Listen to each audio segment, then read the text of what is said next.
A 1.2 million pound, 132-foot locomotive putting out 7,000 horsepower rolls out of Cheyenne.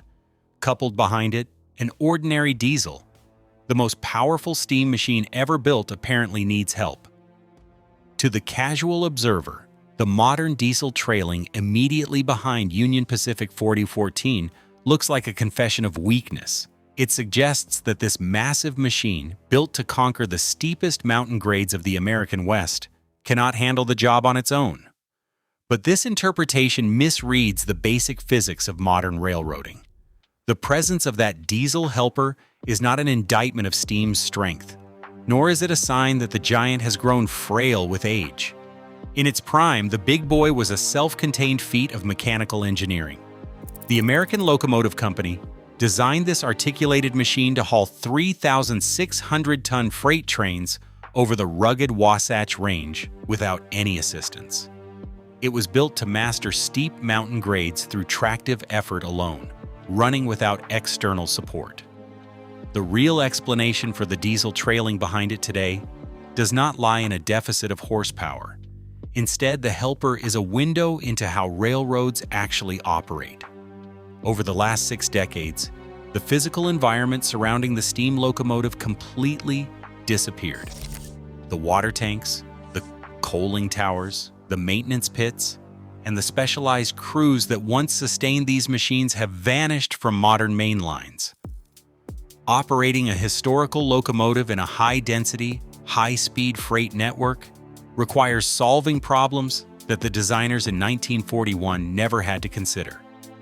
The diesel engine is not there to push the big boy forward. It is there to adapt a machine from another era to the strict safety and scheduling demands of the 21st century. It is a clue to a complex web of braking, servicing, and logistics, a tool that allows a relic of the past to safely share the tracks with the freight trains of today. This machine is Union Pacific 4014, known simply as the Big Boy. It stands today as the largest operational steam locomotive in the world. Built with an articulated frame to navigate curves that would otherwise derail a rigid engine of its size, the locomotive features a massive 4884 wheel arrangement. This designation represents 4 leading wheels, 2 independent sets of 8 driving wheels, and 4 trailing wheels supporting the firebox. Combined with its tender, this single machine spans over 132 feet in length, sitting on a wheelbase that requires specialized track considerations. It weighs approximately 1.2 million pounds, pressing down on the rails with immense physical presence. The story of 4014 is defined by a long, silent interval followed by an unprecedented second act. For 20 years, this heavy freight locomotive operated on the main lines of the Union Pacific Railroad, accumulating over 1 million miles of service. That era ended in December 1961, when the railroad officially retired the engine, marking what many assumed was the permanent end of the giant steam era. For more than half a century, 4014 sat as a static exhibit at a museum in Pomona, California, exposed to the elements, a monument to a bypass technology that seemed destined to rust in place. In 2013, the railroad made the decision to reclaim the locomotive and return it to the rails. Crews moved the giant across state lines to the historic steam shop in Cheyenne, Wyoming, where workers began an intensive, 5-year restoration process. The restoration aimed to rebuild a fully operational, heavy-tonnage locomotive capable of meeting modern mainline standards, rather than a delicate cosmetic replica. In May 2019, 4014 returned to service under its own steam, completing a transition from a silent monument to a living artifact of industrial history. It is a 600-ton survivor, operating in an era of digital railroading.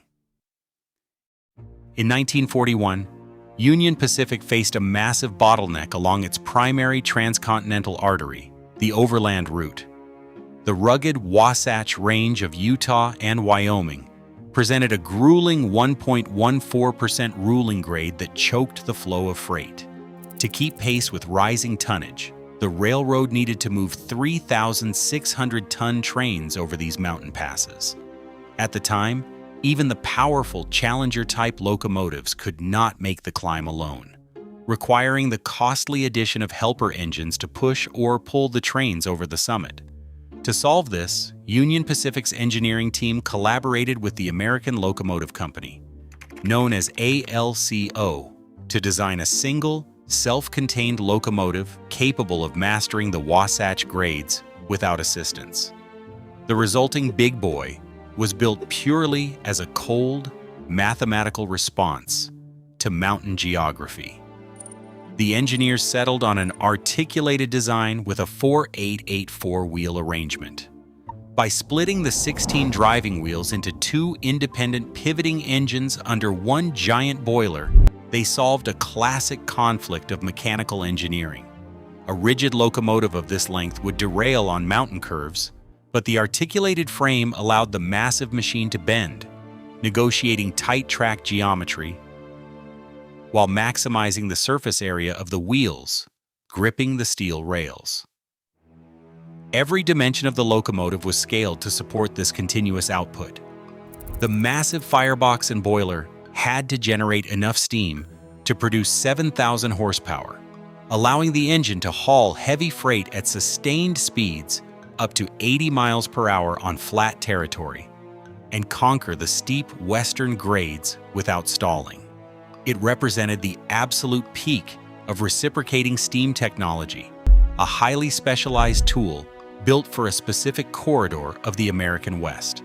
By eliminating the need for helper locomotives in 1941, the Big Boy established the ultimate standard of single-engine performance, a benchmark against which all future railroad operations would be measured. The transition to diesel power on American railroads succeeded because of a superior operating model, rather than superior tractive effort. When Union Pacific retired the last Big Boy from revenue service in December 1961, the decision was driven by cold, mathematical efficiency. A single diesel unit of the era could not match the 7,000 horsepower output of a Big Boy, yet diesels systematically replaced steam because they transformed how railroads managed time, labor, and infrastructure. Driving this transition was thermodynamic efficiency. Reciprocating steam locomotives are notoriously inefficient, converting only 6 to 8% of their fuel's heat energy into actual tractive effort. Diesels, by contrast, operate at 30 to 35% efficiency. But the true financial burden of steam lay in the massive physical infrastructure and intensive labor required to keep the fleet moving. A Big Boy was a demanding machine that required constant, highly specialized maintenance.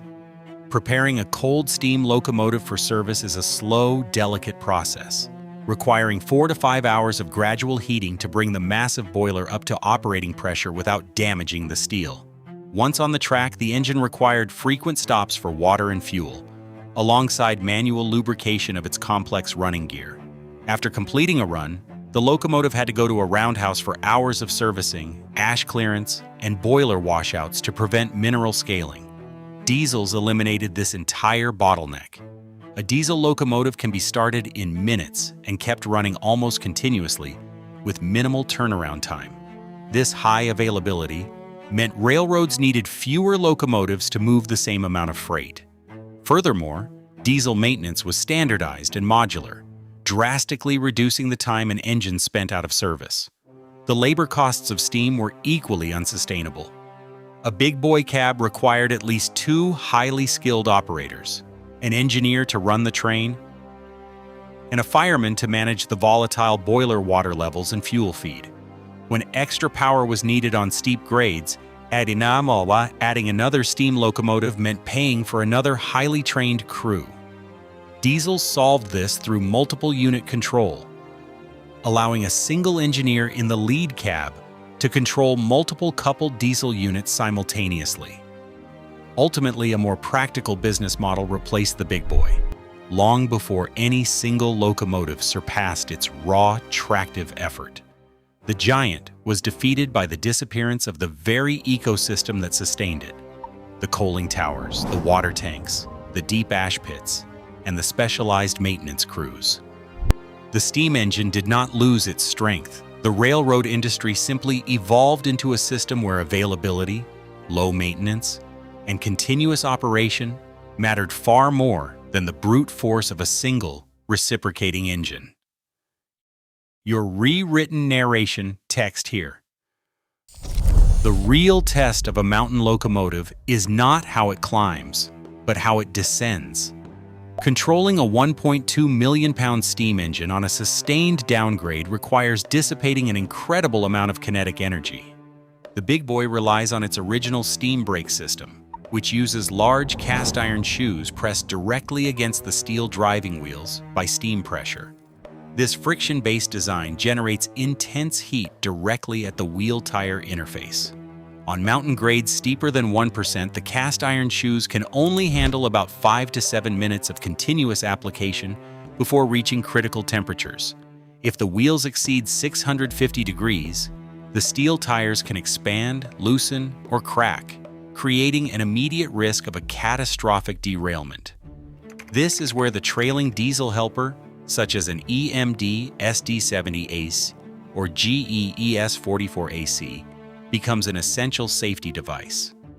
Rather than relying on physical friction, modern diesels use dynamic braking. On a descent, the engineer switches the diesel's traction motors into generators. The kinetic energy of the rolling train turns these motors, creating resistance that slows the entire consist. The resulting electricity is sent to large resistor grids on the roof of the diesel, where it is dissipated into the air as heat. Dynamic braking allows the train to maintain a steady, controlled speed down long mountain passes like Sherman Hill, without wearing down a single brake shoe. It protects the big boy's historic running gear from thermal stress. Under Federal Railroad Administration waiver number 4414 BRK 2022, the Union Pacific is permitted to run the big boy on modern main lines, but this waiver specifically requires a dynamic brake-equipped helper on grades steeper than 1%. The diesel helper handles the burden of descent, ensuring a relic from 1941 can safely meet the safety standards of a 21st century network. Enclosed mountain tunnels alter the physical environment of the main line, turning the route itself into an active hazard. A steam locomotive is a massive rolling furnace. It consumes fuel and oxygen, releasing superheated gases, carbon monoxide, and thick soot from its stack. On the open line, these emissions disperse into the atmosphere. Inside a tight concrete or rock bore, like the Hermosa Tunnel on Sherman Hill or the tunnels of Echo Canyon in Utah, there is nowhere for the exhaust to go. The piston-like action of the giant boiler pushes a wall of hot air ahead of it, while the low pressure created behind the locomotive pulls the toxic smoke directly back down.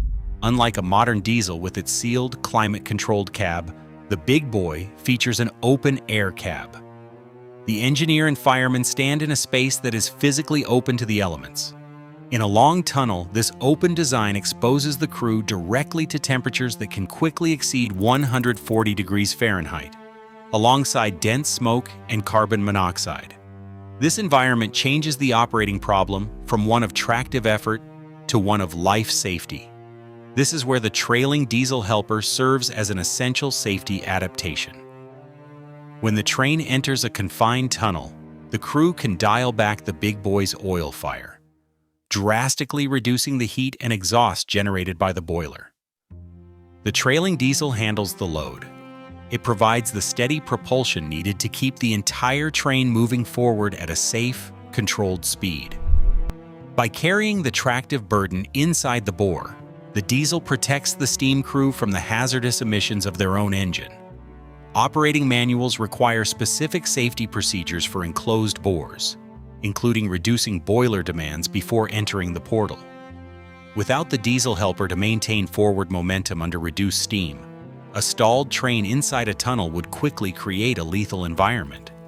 The helper is not there to assist a weak engine. It is a safety system.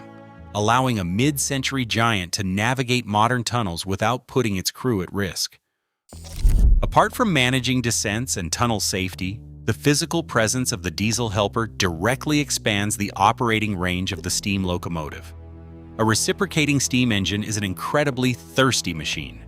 The tender behind 4014 carries 25,000 gallons of water, but at full output, a big boy can empty that massive tank in less than 70 miles. In the mid-20th century, this water consumption was easily managed. Water columns and treatment plants stood at regular intervals along every main line. Today, that entire support system is gone. Every stop to refill the boiler is a major logistical challenge, requiring local municipal water connections or fleets of highway tank trucks arranged weeks in advance. Fuel logistics present a similar hurdle. Since 4014 was converted to burn fuel oil instead of coal, it relies on heavy number 5 oil, which must be trucked directly to the engine rather than sourced from standard wayside fuel racks. By sharing the pulling load, the trailing diesel helper reduces the overall thermodynamic demand on the boiler. When the diesel takes on a portion of the tractive effort, 4014 burns less oil and consumes significantly less water per mile. This load sharing turns a critical physical bottleneck into a manageable schedule, stretching the distance between stops to over 150 miles. This conservation directly simplifies the logistics of operating a historic train on a high-density network. Union Pacific's main lines are crowded corridors operating under strict, computer-controlled schedules, where any unscheduled delay cascades across the entire system. Without the diesel helper to extend the steam engine's range, the train would be forced to stop twice as often, choking the main line and creating dispatching conflicts. The helper diesel acts as a practical buffer. It allows the big boy to fit naturally into the modern flow of traffic, transforming a needy historical artifact into a predictable, long-distance runner. By taking the pressure off 4014's daily fuel and water reserves, the trailing diesel helps the giant steam engine survive on a railroad that has long forgotten how to support it. The primary transcontinental corridor between Cheyenne and Ogden is one of the busiest rail lines in North America, handling up to 150 freight trains every single day. On this double-track mainline, trains move at tight intervals of 8 to 10 minutes. The entire network operates on a computerized schedule where a single unscheduled stop can trigger a costly chain reaction of delays across the continent. If a 1.2 million pound steam locomotive suffers a mechanical failure on this line, it cannot simply wait for a tow. A disabled steam engine on an active main line is a major operating emergency.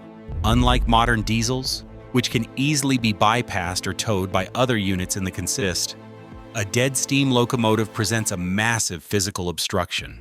If a wheel bearing overheats or a boiler valve fails, a 600-ton machine is suddenly stuck on a high-speed route with no easy way to slide it out of service.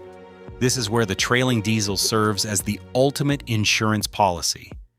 It is not a matter of historical pride, it is a cold business calculation. If the 4014 experiences an unexpected mechanical breakdown, the diesel helper has the immediate power to take over.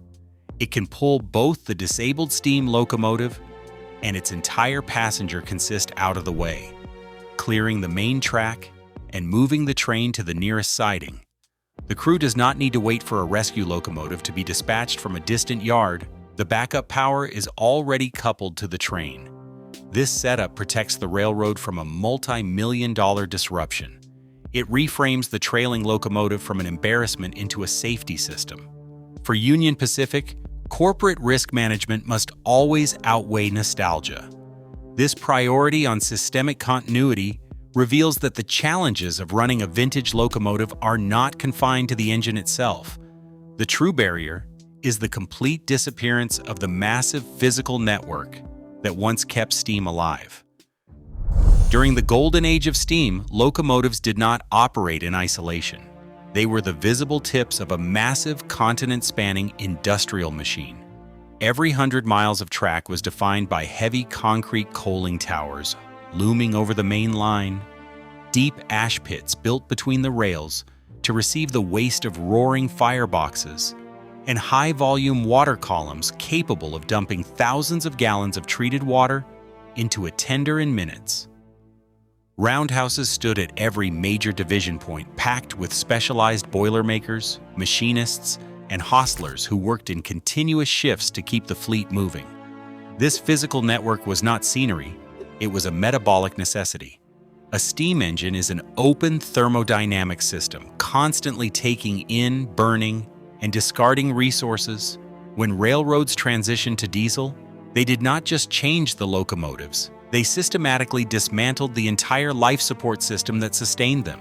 Coaling towers were dynamited. Water tanks were left to rust or sold for scrap. Ash pits were filled with dirt, and roundhouses were replaced by flat concrete pads designed for modular diesel maintenance. Today, the trailing diesel helper functions as a rolling surrogate for this lost industrial network. It acts as a mobile power station and safety net, packing the missing support infrastructure of the mid-20th century into a single hood on wheels. The presence of this modern machine raises an analytical question about historical preservation. What actually changed more over the last 80 years? The giant steam engine itself, or the world through which it runs? To understand why one technology completely replaced the other, the two systems must be compared on the same stark operational terms. It begins with the basic physics of fuel. A reciprocating steam locomotive like the Big Boy is a thermodynamic compromise, converting just 6 to 8% of its fuel's heat energy into actual pull at the drawbar. A diesel-electric locomotive operates at 30 to 35% thermal efficiency, extracting nearly 4 times as much useful energy from every gallon of fuel. Time is the second metric. Preparing a cold Big Boy for service is a slow, delicate process. To avoid cracking the steel boiler, crews must spend 4 to 5 hours gradually raising the water temperature to operating pressure. A diesel engine can be started in minutes and is ready to deliver full power almost immediately. Labor demands widen the gap. Running a steam-era giant requires a highly coordinated crew, an engineer to manage the throttle, a fireman to balance the volatile firebox and water levels, and a team of wayside hostlers to service the engine at every division point. A diesel consist requires only a single engineer in the cab. Through multiple unit control cables, that lone operator can command 3 or 4 coupled diesel units simultaneously, multiplying tractive effort without adding to the crew payroll. The final verdict lies in daily availability. When a Big Boy completes a run, it requires hours of immediate maintenance, clearing ash, washing out the boiler to prevent mineral scaling, and manually lubricating dozens of friction points. It often spends days in the shop for every day on the rails. A diesel locomotive is modular and reliable, operating continuously for weeks with only basic inspections and a turnaround time measured in hours. Diesel did not win because it was stronger. It won because it was a far more efficient operating system. On June 29, 2023, near Omaha, Nebraska, a modern Union Pacific freight train stalled on the steep climb up Blair Hill. Dispatchers did not send a fleet of modern diesels to rescue the stalled consist. Instead, they called on Big Boy 4014, which was nearby on its regional tour. The 600-ton steam locomotive coupled to the freight and began to pull. For 20 minutes, the engine worked at capacity, using its 7,000 horsepower output to drag the heavy train up and over the grade. The driving wheels slipped briefly on the steel, but the massive machine dug in, conquering the slope through raw tractive effort. This run was a demonstration of heavy tonnage muscle, proving that the Big Boy remains a highly capable mountain climber. The locomotive still possesses the massive pulling power that defined its youth. Yet, an emergency rescue on a Nebraska hill is an exception, not a daily business model. The reality of modern railroading remains focused on long-term logistics, rather than isolated displays of raw strength. Today, the diesel behind Big Boy 4014 isn't a sign of weakness. It is a translator. This modern companion serves as the vital bridge between the golden age of steam and the uncompromising safety and speed of today's network. By managing contemporary logistics, it allows yesterday's giant to keep running. The diesel doesn't diminish the legend, it keeps it alive. What do you think of this partnership? Share your thoughts below.